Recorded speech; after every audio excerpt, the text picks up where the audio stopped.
आशा करता हूं कि आप इन वीडियो को अपने दोस्तों और परिवार के साथ साझा करेंगे। सबसे महत्वपूर्ण बात यह है कि यह अध्ययन आपको बुद्धिमानी से चलने में मदद करे। एक बार फिर धन्यवाद।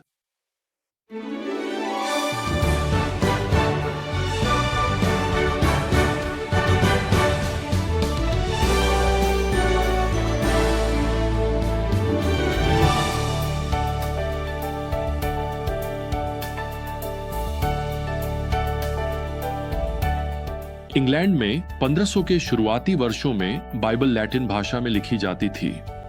उन्हें चर्च की निजी संपत्ति माना जाता था। केवल पादरियों को ही शास्त्रों को पढ़ने और उनकी व्याख्या करने की अनुमति थी। खैर, एक व्यक्ति ने अपने धार्मिक जगत को चुनौती दी और उस नींव को रखा जो आगे चलकर चर्च के इतिहास में इंग्लिश सुधार आंदोलन, इंग्लिश रिफॉर्मेशन के रूप में जानी गई। यह तब शुरू हुआ जब विलियम टिंडेल ने बाइबल का अनुवाद अंग्रेजी में करने का निर्णय लिया, ताकि जैसा कि उन्होंने कहा, हल चलाने वाला लड़का यानी खेत में काम करने वाला मजदूर भी बाइबल की एक प्रति खुद पढ़ सके। टिंडेल का नया नियम, न्यू टेस्टामेंट का अनुवाद अंततः छप गया और मध्यकालीन चर्च ने इसके खिलाफ जबरदस्त हमला किया। जो भी व्यक्ति टिंडेल की बाइबल की प्रति के साथ पकड़ा जाता, उसे जिंदा जला दिया जाता, अक्सर उस बाइबल को उसकी गर्दन में बांधकर। टिंडेल खुद भी अंततः पकड़े गए और 18 महीने जेल में बिताने के बाद उन्हें भी जिंदा जला दिया गया।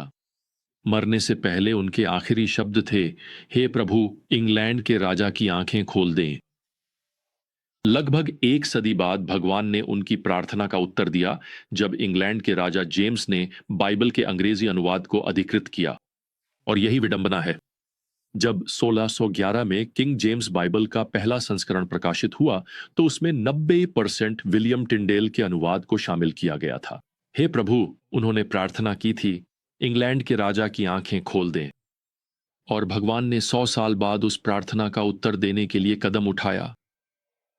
तो मैं आपको बताऊं, ऐसी ही एक प्रार्थना शायद प्रेरित पौलुस ने भी अक्सर की होगी कि सम्राट की आंखें खुल जाएं। और विलियम टिंडेल की तरह प्रेरित पौलुस को भी, खैर, उन्हें मसीह के प्रति अपनी प्रतिबद्धता की कीमत अपनी जान देकर चुकानी थी।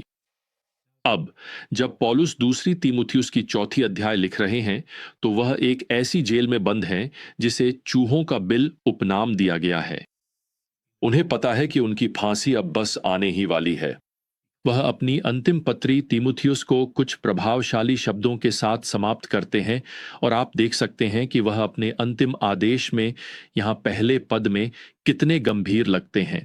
मैं तुझे परमेश्वर और मसीह यीशु की उपस्थिति में, जो जीवितों और मरे हुओं का न्याय करने वाले हैं, और उसके प्रकट होने और उसके राज्य के नाम पर आज्ञा देता हूँ, वचन का प्रचार कर, समय हो या न हो तैयार रह, समझा, डांट और पूरी धैर्य और शिक्षा के साथ समझा।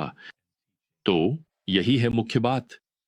पौलुस की मृत्यु निकट आने पर जो बात उनके मन में सबसे अधिक है, वह तीमुथियुस से कहते हैं कि वचन का प्रचार करो।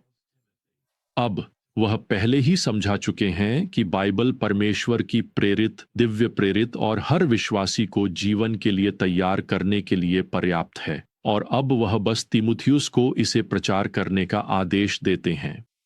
इसे रोक कर मत रखो। असल में यह यूनानी शब्द जिसका अनुवाद प्रचार करना किया गया है, गेरुजो, का सीधा अर्थ है संदेश का उद्घोष करना।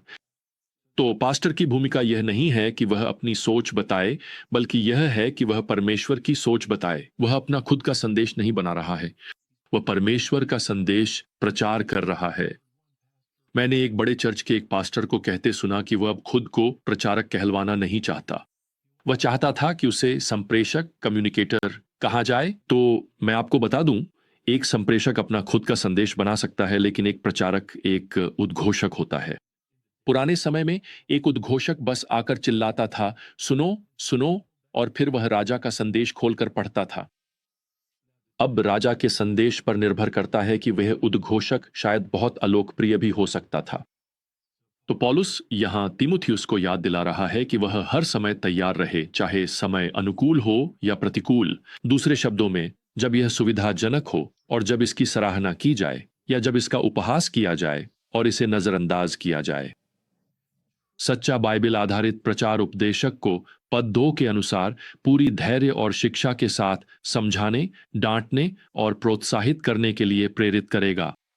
अब इसके साथ ही पौलुस तीमुथियुस से कहता है कि उसका प्रचार इतना लोकप्रिय क्यों नहीं होगा। तीसरा पद, वह समय आने वाला है जब लोग सही शिक्षा को सहन नहीं करेंगे, लेकिन अपने कानों को खुजाने के लिए वे अपनी इच्छाओं के अनुसार शिक्षकों को इकट्ठा कर लेंगे। अगर वह समय तीमुथियुस के दिनों में नहीं आया था तो निश्चित रूप से आज आ चुका है। आज हमारे देश के सबसे बड़े चर्चों का नेतृत्व ऐसे पादरी कर रहे हैं जो पाप का सामना करने से इनकार करते हैं, जो लोगों को केवल मसीह में ही पश्चाताप और विश्वास की ओर इंगित करने से इनकार करते हैं। लोगों के कान खुजला रहे हैं। वे बस किसी ऐसे व्यक्ति की तलाश में हैं जो उन्हें यह बताए कि वे अपनी किस्मत को कैसे नियंत्रित करें, या आप जानते हैं, अपनी संभावनाओं की घोषणा कैसे करें। अब इसे ध्यान में रखें। उन सब पर गुस्सा करने के बजाय पौलुस यहां कहता है कि बस उन्हें पहुंचो। 5वां पद, जहां तक तुम्हारा सवाल है तीमुथियुस, हमेशा संयमित रहो, कष्ट सहो, सुसमाचार प्रचारक का कार्य करो, अपनी सेवकाई को पूरा करो। अब ये अंतिम 3 शब्द पौलुस की अंतिम आज्ञा का सार हैं। अपनी सेवकाई को पूरा करो, अर्थात अपनी पास्टर की सभी जिम्मेदारियों को पूरी तरह और निष्ठापूर्वक निभाओ।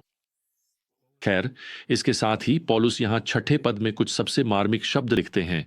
मैं पहले ही अर्घ्य की तरह उंडेला जा रहा हूं और मेरे प्रस्थान का समय आ गया है।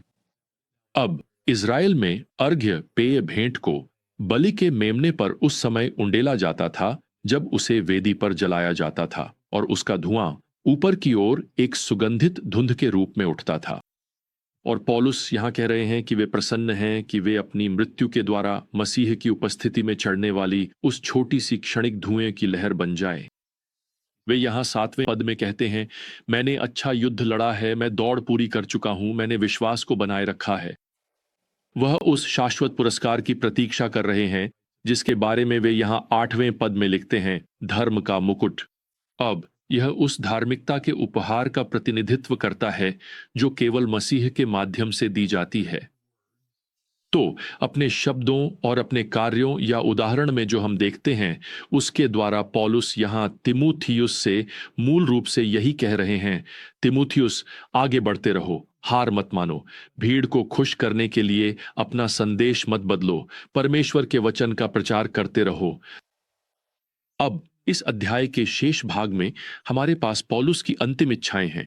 वह अपनी शीघ्र मृत्यु की आशंका में, जो कि रोमन सम्राट नीरो के आदेश से होने वाली है, अपने मामलों को व्यवस्थित कर रहे हैं। इस समय उनकी मुख्य इच्छा यह है कि तीमुथियुस आकर उनसे मिले।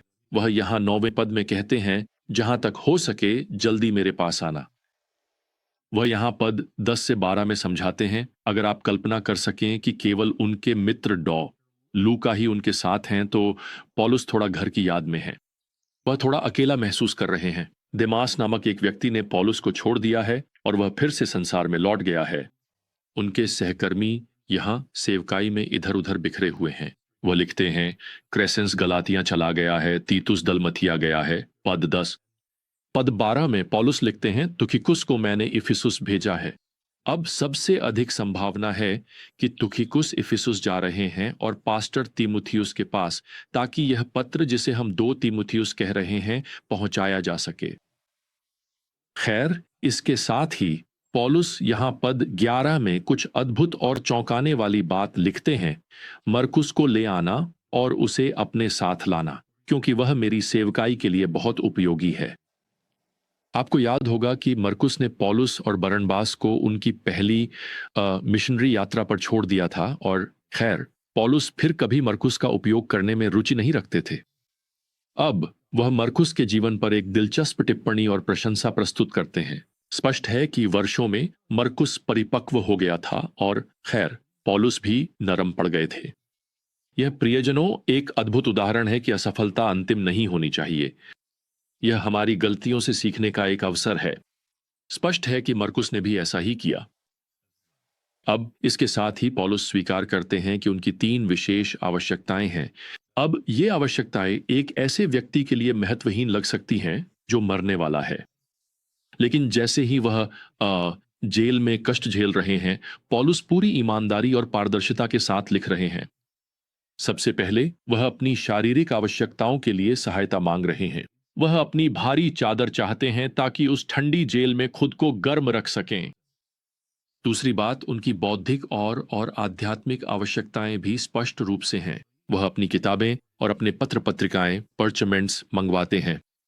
निस्संदेह जिन पत्र पत्रिकाओं का वह यहाँ उल्लेख कर रहे हैं वे पुराने नियम की शास्त्रों की उनकी व्यक्तिगत प्रतियाएं थीं। यहाँ जिन किताबों का वह उल्लेख कर रहे हैं उनमें उनकी यहाँ तक कि सांसारिक लेखकों की भी संग्रहित पुस्तकें शामिल थीं। उनके पास सांसारिक कवियों की कविताएं थीं जिन्हें उन्होंने अपने पत्रों में उद्धृत किया था। फिर तीसरी बात, पौलुस के पास एक अनुरोध है जो हम भावनात्मक आवश्यकताओं से संबंधित कह सकते हैं। वह बस यही चाहते हैं कि उनके मसीही मित्र उनसे मिलने आए, और इस इच्छा को स्वीकार करने में बिल्कुल भी कोई बुराई नहीं है। खैर, इसके साथ ही पौलुस तिमुथियुस को अलेक्जेंडर नामक एक कठिन विरोधी के बारे में चेतावनी देते हैं, और फिर वह थोड़े दुख के साथ, जैसा कि मैं यहां पढ़ता हूं, स्वीकार करते हैं कि रोम की कलीसिया में किसी ने भी पहले की सुनवाई में उनके बचाव में उनका साथ नहीं दिया। फिर भी इन निराशाओं के बावजूद पौलुस अपना पत्र आशावाद और भविष्य की सोच के साथ समाप्त करने जा रहे हैं। वह यहाँ पद 18 में लिखते हैं, प्रभु मुझे हर बुरी बात से बचाएंगे और मुझे सुरक्षित अपने स्वर्गीय राज्य में पहुंचाएंगे। खैर, इसके साथ ही पौलुस अपना पत्र समाप्त करते हैं। काफी सामान्य ढंग से वह अपने मित्रों सहकर्मियों को अभिवादन भेजते हैं। वह उनका नाम लेकर उल्लेख करते हैं जो एक शानदार व्यक्तिगत स्पर्श था। यह उनका अंतिम विदाई संदेश है। और जब आप इस पत्र के अंत तक पहुंचते हैं तो इसके बारे में सोचिए। आपको यह स्वीकार करना होगा, जैसा कि मैं भी उत्सुकता से स्वीकार करूंगा, कि उन्होंने सचमुच अच्छी लड़ाई लड़ी है। उन्होंने अपनी दौड़ पूरी कर ली है। उन्होंने विश्वास को बनाए रखा है। तो आइए हम भी प्रेरित पौलुस का अनुसरण करें जब हम आज मसीह के लिए जीवन जीते हैं। जब तक हम अगली बार फिर से यात्रा पर न निकलें, प्रियजनों, प्रभु यीशु मसीह का अनुग्रह, परमेश्वर का प्रेम और पवित्र आत्मा की संगति आप सभी के साथ बनी रहे। आमीन।